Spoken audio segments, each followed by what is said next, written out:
I'm coming to you today from the woods, currently standing on a ladder that goes to a tree stand.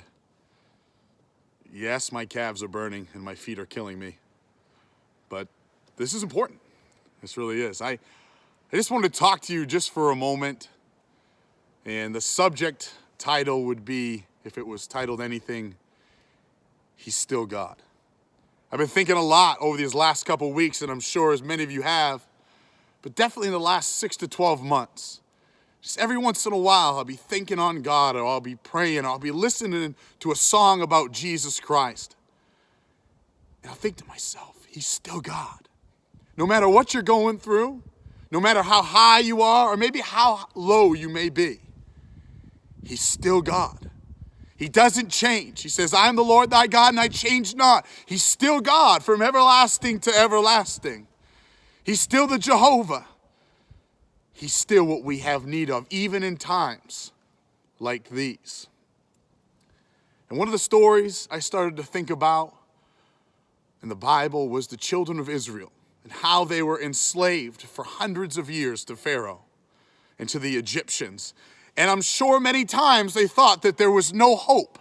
There was no end to the slavery. There was no end to this bondage.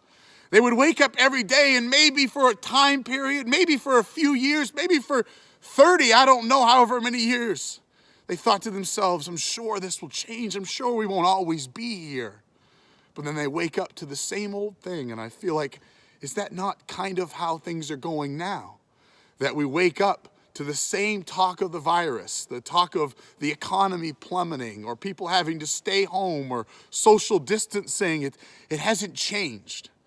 But can I say to you that God, He's still on the throne.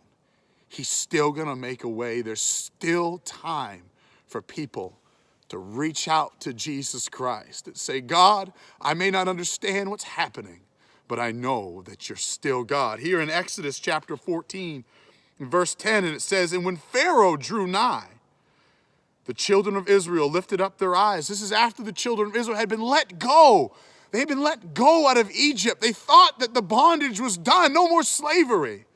And it says, the children of Israel lifted up their eyes, and behold, the Egyptians marched after them.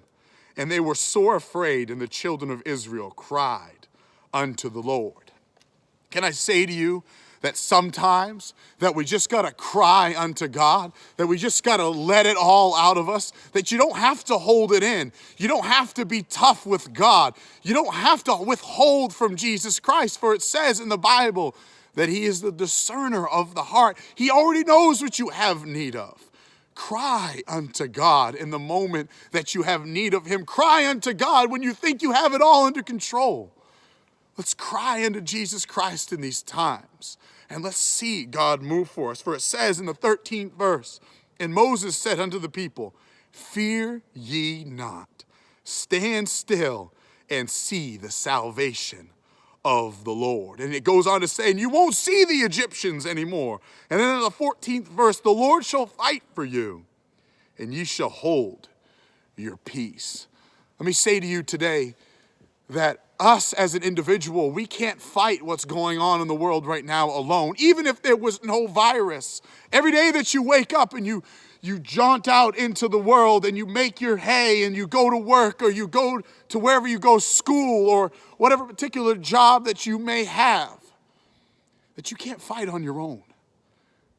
God didn't set it up that way. He didn't ordain for you to do things without Him. He wants you to see His salvation. He wants you to know that He's still God in the midst of all that you have going on in your life.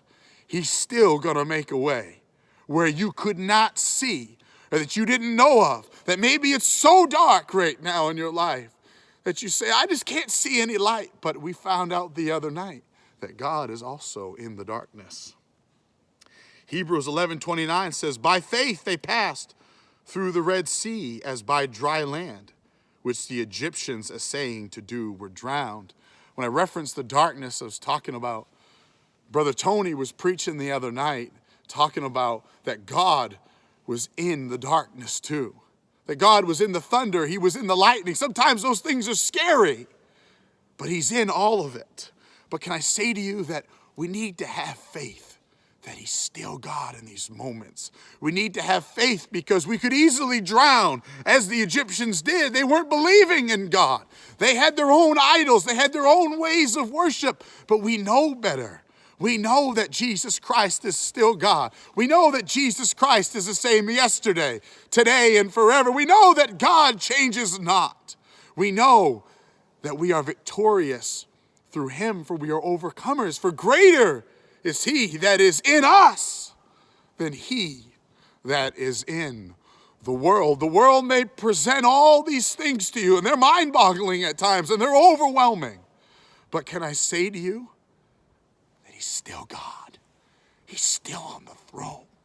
He's still the one who can change your circumstance. He's still the one that will make a way for you and for your family and for your loved ones. And when you think that there's no hope, just grab a hold of something. Call somebody up that you know loves Jesus Christ and talk to them. Talk to them about what God has done for you. Talk to them about the things of God. Start thinking about all the things Jesus has done for you before. And say to yourself, can you say to yourself today, can you say it with me? He's still God. He's still God. That always gives me just a little bit more to know that he's still God and he'll still make a way for you and me.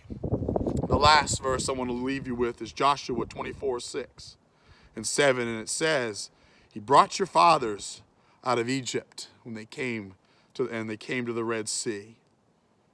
And then it says, and when they cried unto the Lord is when he heard them. Can I say to you today, just try it.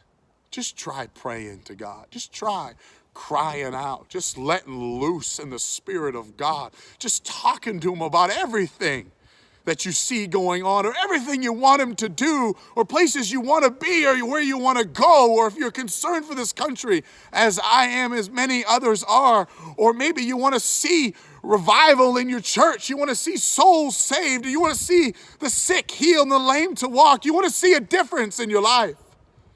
Cry unto God. Cry unto God, for he is able to do exceeding and abundantly above all we ask or think. For he is still God.